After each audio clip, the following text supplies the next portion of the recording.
My name is Leroy Emkin. I was asked to be a monitor at the Jim Miller Event Center in Cobb County, Georgia, overlooking the floor where there were approximately 40 tables, and two persons per table were involved in the ballot counting and the ballot separation first, and then the ballot counting.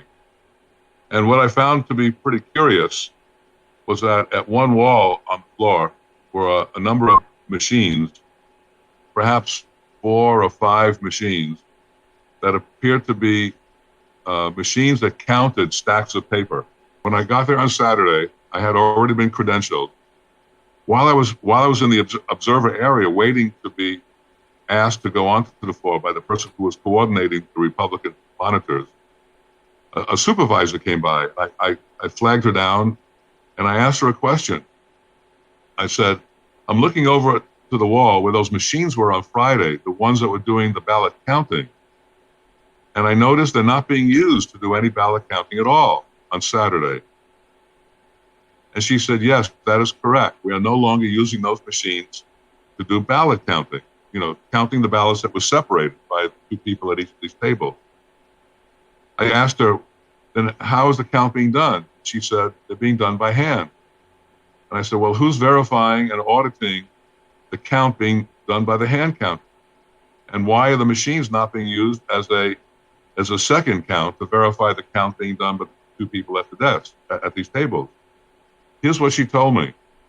She said, early Saturday morning, the supervisors, and apparently more than one supervisor roaming around on the floor in addition to their staff. She said, the supervisors received an order. I said, an order from whom? Quote, on high, unquote. When I asked her who is on high, she could not tell me. She just said, just on high. We received an order. We were ordered to no longer use the ballot counting machines that were on that wall, next to that wall, and that only hand counting will be performed. Okay, fine. And then she walked away. I waited until I was called out to go on the floor as a monitor. Went out onto the floor as a monitor, and I walked to a few tables just to get used to what a monitor was doing, to observe the ballot separation and then the counting that they were performed. One of the staff persons on the floor walks up to me and says, you need to move further away from the table. I was standing near the corner of a table, perhaps a foot back from the corner of the table.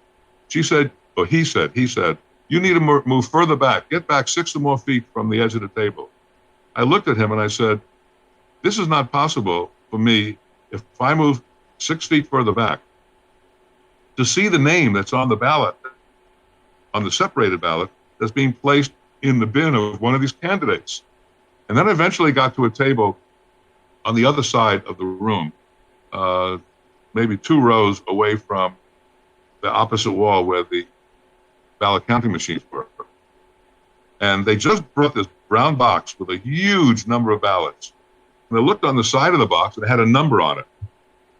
The number was something in the 1400s. And they opened the top of the box, and it was a manila envelope where they took out, I think, the official form where you write on the form the actual count. And there was a number written on that manila envelope that was something in the 1500s, maybe in the middle 1500s. On the side of the box was like in the middle 1400s. I assume those numbers should have represented the actual number of ballots that were in the brown box. So I noticed that. And then they started doing the separation. A supervisor walks up to me and they stopped the count for a moment while she was talking to me. And you know what she said? She said, you have to move on to another table. I said, why do I have to move on to another table? She said, you've been here long enough. That was her words. She says, I'm sorry. You being here this long is intimidating those 2 gentlemen. And you can't stand here and for this long without intimidating them. Of course, I'm not permitted to say anything to those people at the tables. None of the monitors are permitted to talk to anybody other than a supervisor or a staff person. I looked at her again. I said, I'm not moving. And when it was over, I had counted 707 votes for Biden, and I counted 744 votes for Trump.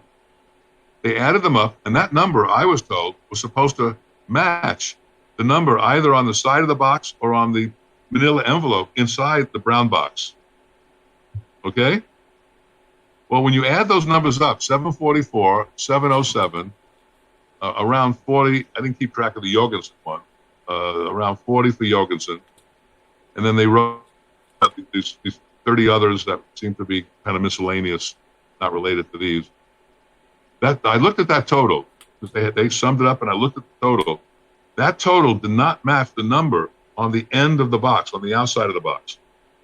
If the machines were permitted to be used, they could have then taken the Trump bin and the Biden bin, brought it over to the machine counting, and have them do a count of all the Trump ballots, and then do an automated account of all the Biden ballots. And they could have then looked at those two totals to see whether or not they matched the hand count totals. That was not, I was told that was not being permitted beginning on Saturday. That told me there was no independent auditing being done. It could not be done by a monitor, and it was not being done by having hand counting verified by a machine count before this process began, before Friday, that a recount was authorized, and it's going to include a count and an audit all in the same process. Okay.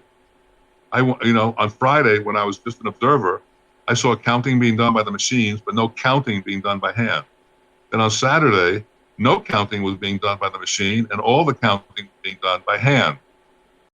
Based on my experience as a monitor on Saturday, November 14, absolutely no independent auditing of the ballot separating or ballot hand counting could possibly be performed in a complete or accurate manner.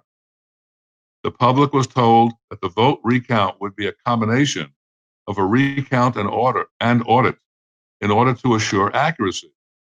My experience convinced me that there was no way that any level of accuracy could be achieved.